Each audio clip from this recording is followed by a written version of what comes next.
Listening test. You will hear a number of different recordings and you will have to answer questions on what you hear. You will have time to read the instructions and questions and you will be given time to check your work. All the recordings will be played once only. The test is in 4 parts. Now turn to part 1. You will hear a woman phoning a friend to get information about a job agency. First, you have some time to look at questions 1 to 5.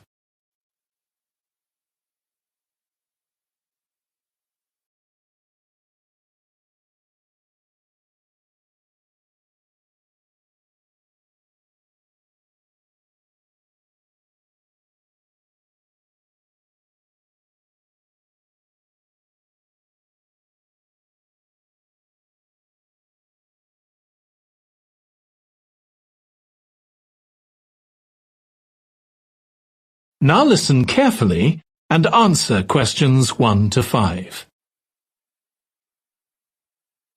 Hello, William. This is Amber. You said to phone if I wanted to get more information about the job agency you mentioned. Is now a good time? Hi, Amber. Yes, fine. So the agency I was talking about is called Bankside. They're based in Docklands. I can tell you the address now. 497 East Side. OK, thanks. So is there anyone in particular I should speak to there? The agent I always deal with is called Becky Jameson. Let me write that down. Becky Jameson. Jameson.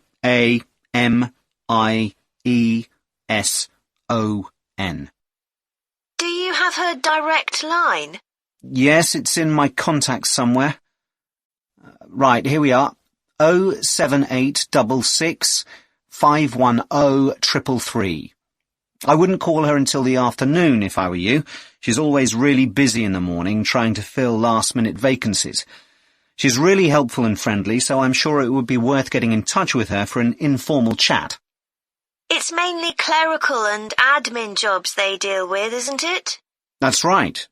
I know you're hoping to find a full-time job in the media eventually, but Becky mostly recruits temporary staff for the finance sector, which will look good on your CV, and generally pays better too. Yeah, I'm just a bit worried because I don't have much office experience. I wouldn't worry. They'll probably start you as a receptionist or something like that. So what's important for that kind of job isn't so much having business skills or knowing lots of different computer systems, it's communication that really matters, so you'd be fine there. And you'll pick up office skills really quickly on the job. It's not that complicated. OK, good. So how long do people generally need temporary staff for? It would be great if I could get something lasting at least a month. That shouldn't be too difficult. But you're more likely to be offered something for a week at first, which might get extended. It's unusual to be sent somewhere for just a day or two. Right. I've heard the pay isn't too bad. Better than working in a shop or a restaurant. Oh, yes, definitely. The hourly rate is about £10, $11 if you're lucky. That's pretty good. I was only expecting to get £8 or £9 an hour.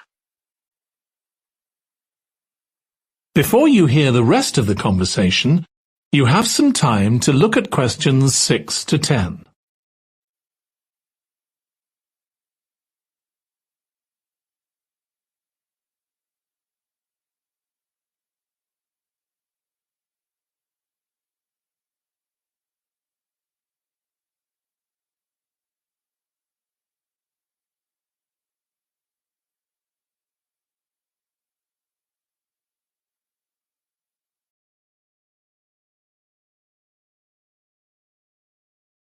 Now listen and answer questions 6 to 10.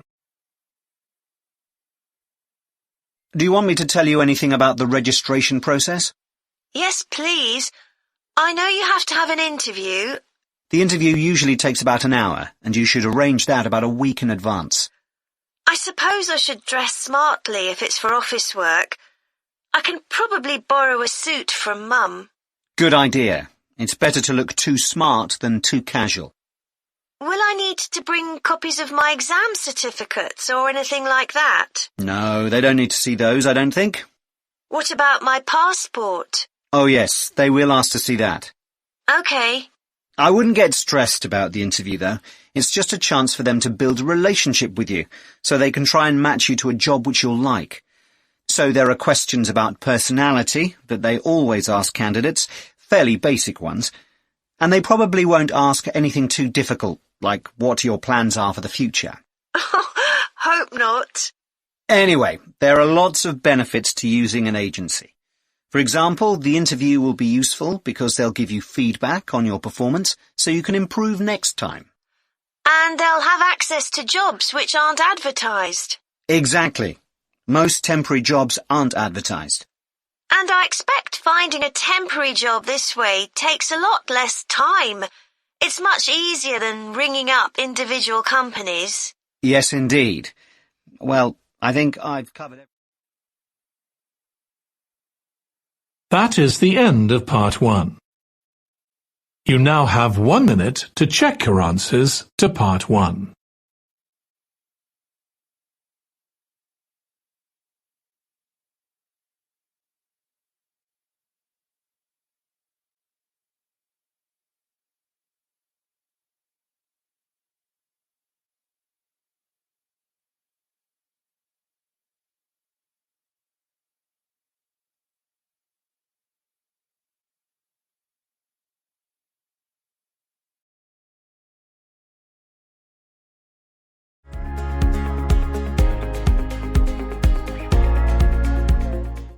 Part 2.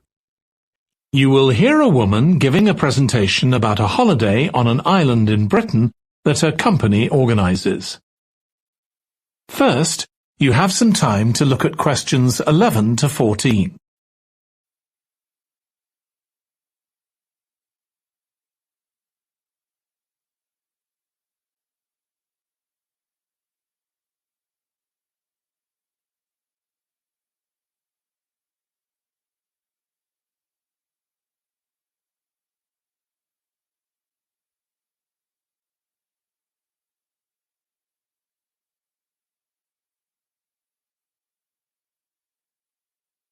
Now listen carefully and answer questions 11 to 14. Good morning. My name's Erica Matthews, and I'm the owner of Matthews Island Holidays, a company set up by my parents. Thank you for coming to this presentation, in which I hope to interest you in what we have to offer. We're a small family-run company, and we believe in the importance of the personal touch. So we don't aim to compete with other companies on the number of customers. What we do is build on our many years' experience, more than almost any other rail holiday company, to ensure we provide perfect holidays in a small number of destinations, which we've got to know extremely well. I'll start with our 6-day Isle of Man holiday. This is a fascinating island in the Irish Sea, with Wales to the south, England to the east, Scotland to the north, and Northern Ireland to the west. Our holiday starts in Heysham, where your tour manager will meet you. Then you'll travel by ferry to the Isle of Man. Some people prefer to fly from Luton instead, and another popular option is to go by train to Liverpool and take a ferry from there. You have 5 nights in the hotel, and the price covers 5 breakfasts and dinners, and lunch on the 3 days when there are organised trips. Day 4 is free, and most people have lunch in a cafe or restaurant in Douglas. The price of the holiday includes the ferry to the Isle of Man, all travel on the island, the hotel, and the meals I've mentioned. Incidentally, we try to make booking our holidays as simple and fair as possible, so unlike with many companies, the price is the same whether you book 6 months in advance or at the last minute, and there's no supplement for single rooms in hotels. If you make a booking, then need to change the start date, for example because of illness, you're welcome to change to an alternative date or a different tour for a small administrative fee. Before you hear the rest of the talk, you have some time to look at questions 15 to 20.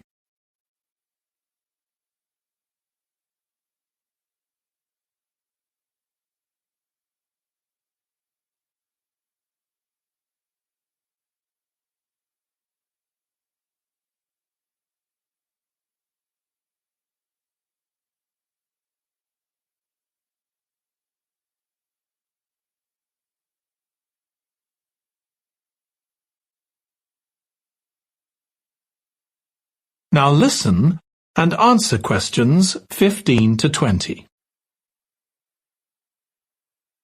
Okay, so what does the holiday consist of? Well, on day 1, you'll arrive in time for a short introduction by your tour manager, followed by dinner in the hotel. The dining room looks out at the river, close to where it flows into the harbour, and there's usually plenty of activity going on. On day 2, you'll take the coach to the small town of Peel, on the way calling in at the Tynwald exhibition. The Isle of Man isn't part of the United Kingdom, and it has its own parliament called Tynwald. It's claimed that this is the world's oldest parliament that's still functioning, and that it dates back to 979. However, the earliest surviving reference to it is from 1422, so perhaps it isn't quite as old as it claims. Day 3, we have a trip to the mountain Snaefell. This begins with a leisurely ride along the promenade in Douglas in a horse-drawn tram. Then you board an electric train which takes you to the fishing village of Laxey. From there, it's an 8-kilometre ride in the Snaefell Mountain Railway to the top. Lunch will be in the cafe, giving you spectacular views of the island. Day 4 is free for you to explore, using the pass which we'll give you. So you won't have to pay for travel on local transport or for entrance to the island's heritage sites. Or you might just want to take it easy in Douglas and perhaps do a little light shopping. The last full day, day 5, is for some people the highlight of the holiday, with a ride on the steam railway from Douglas to Port Erin. After some time to explore, a coach will take you to the headland that overlooks the Calf of Man, a small island just off the coast. From there, you continue to Castletown, which used to be the capital of the Isle of Man and its medieval castle. And on day 6, it's back to the ferry, or the airport if you flew to the island, and time to go home. Now, I'd like to tell you a bit more. That is the end of part 2. You now have 30 seconds to check your answers to part 2.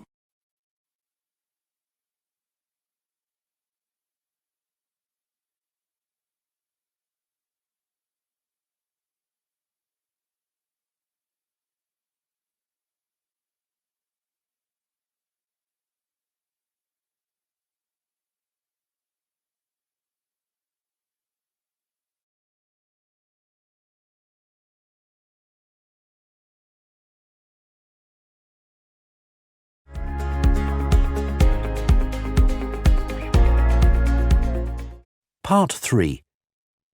You will hear 2 psychology students discussing the effects of the order in which the children in a family are born. First, you have some time to look at questions 21 to 26.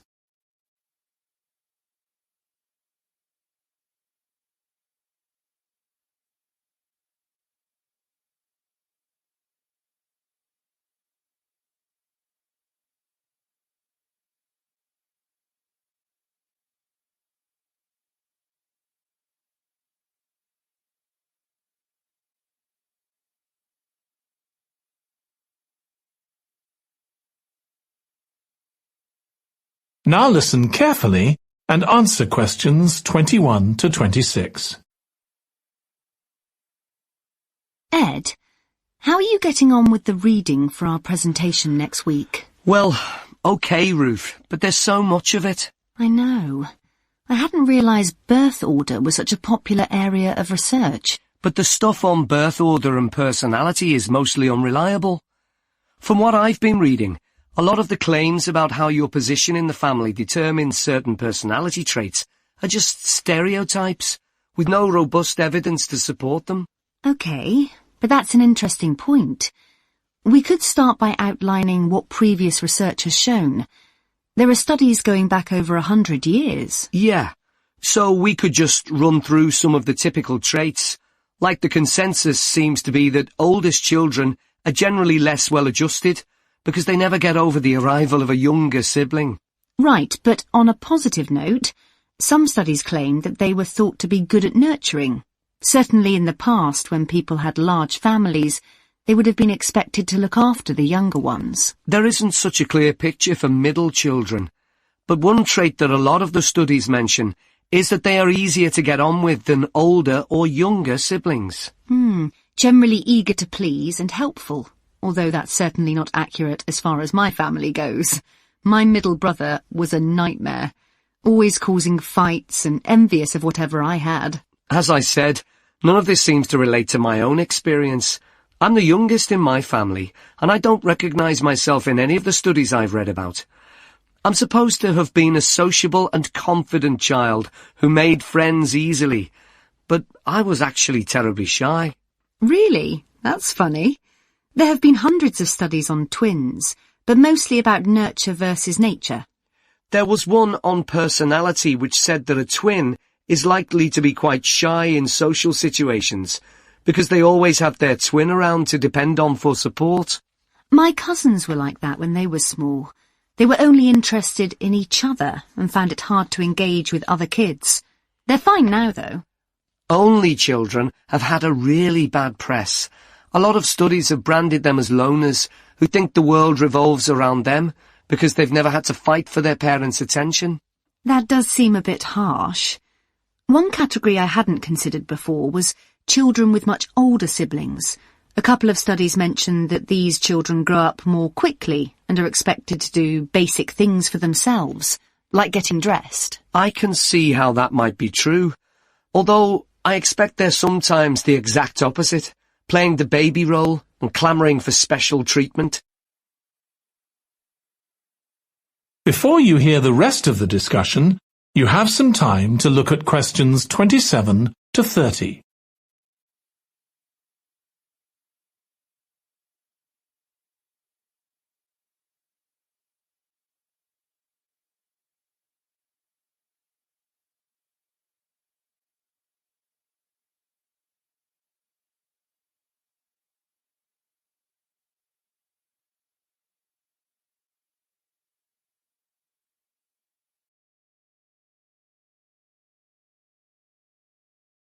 Now listen and answer questions 27 to 30.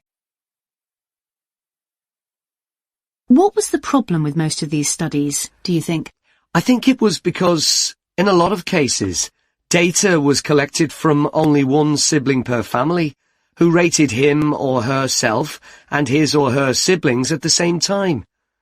Some of the old research into the relationship between birth order and academic achievement has been proved to be accurate, though.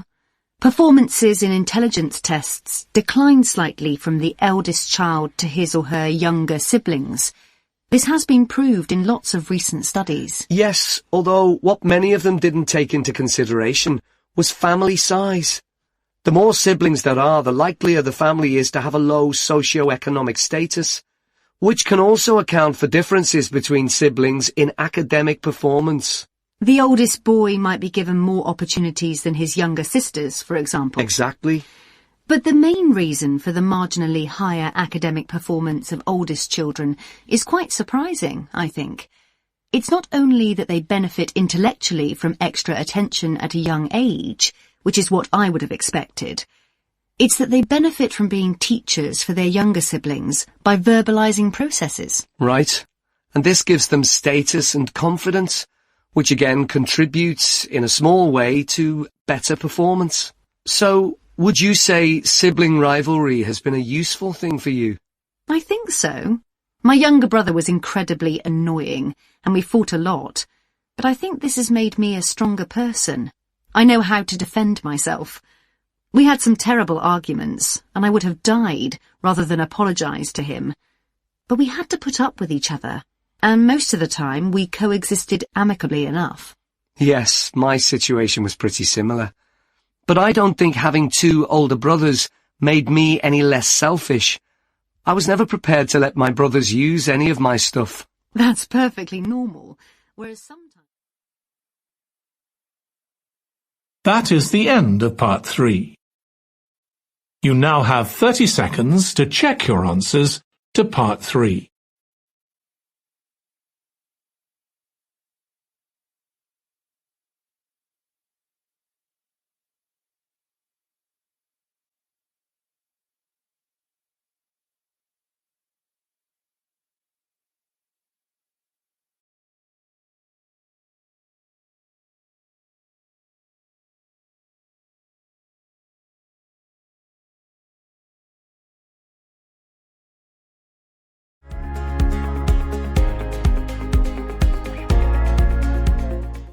Part 4. You will hear a student giving a presentation about a type of tree known as the eucalyptus, which is common in Australia.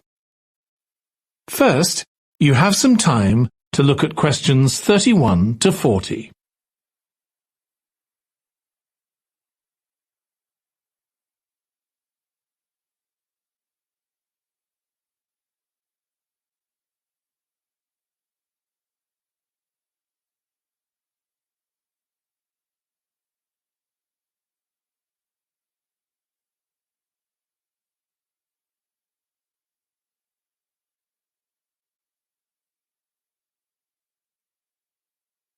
Now listen carefully and answer questions 31 to 40. Today, I'm going to talk about the eucalyptus tree. This is a very common tree here in Australia, where it's also sometimes called the gum tree. First, I'm going to talk about why it's important. Then I'm going to describe some problems it faces at present. Right, well, the eucalyptus tree is an important tree for lots of reasons.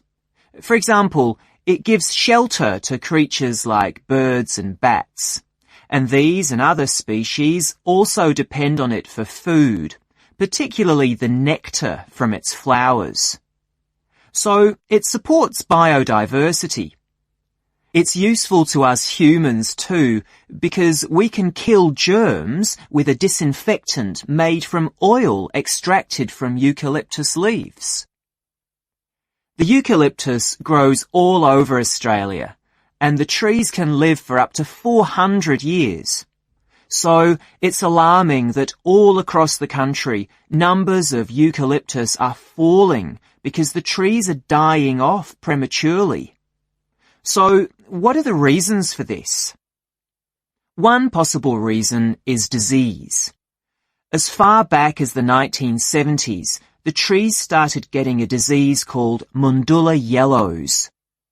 The tree's leaves would gradually turn yellow, then the tree would die. It wasn't until 2004 that they found the cause of the problem was lime, or calcium hydroxide, to give it its proper chemical name, which was being used in the construction of roads. The lime was being washed away into the ground and affecting the roots of the eucalyptus trees nearby. What it was doing was preventing the trees from sucking up the iron they needed for healthy growth. When this was injected back into the affected trees, they immediately recovered. But this problem only affected a relatively small number of trees. By 2000, huge numbers of eucalyptus were dying along Australia's east coast of a disease known as bell miner-associated dieback. The bell miner is a bird, and the disease seems to be common where there are high populations of bell miners. Again, it's the leaves of the trees that are affected. What happens is that insects settle on the leaves and eat their way round them, destroying them as they go, and at the same time they secrete a solution which has sugar in it. The bell miner birds really like this solution, and in order to get as much as possible, they keep away other creatures that might try to get it. So these birds and insects flourish at the expense of other species, and eventually so much damage is done to the leaves that the tree dies.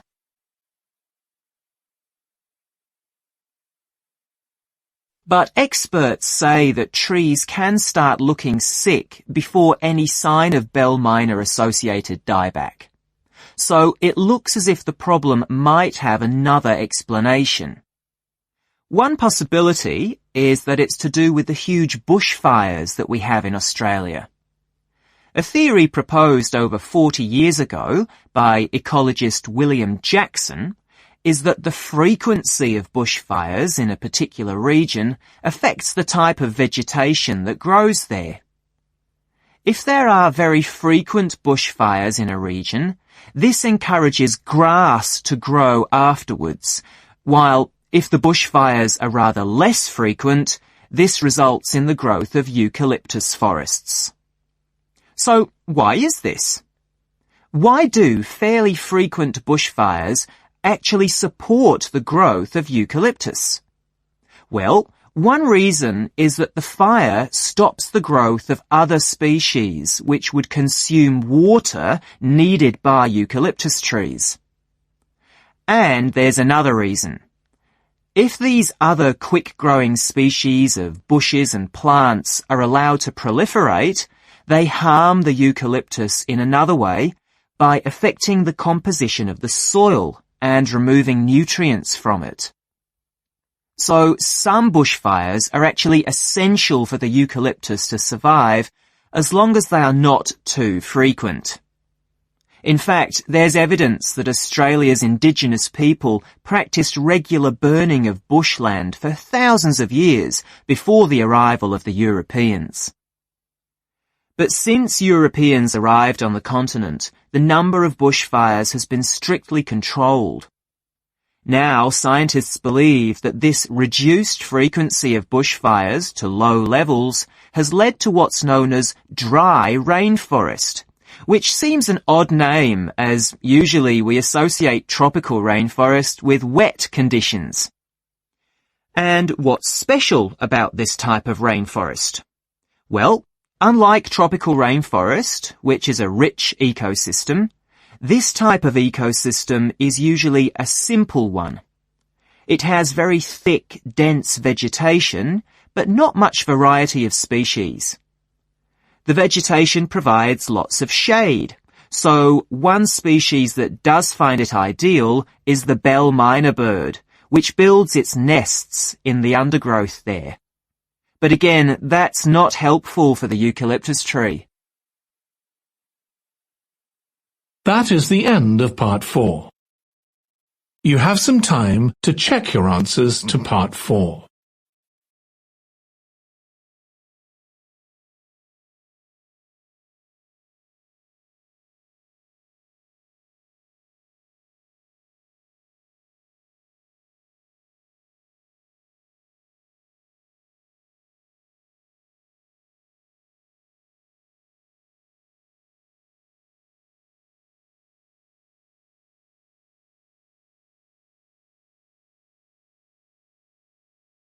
That is the end of the listening test.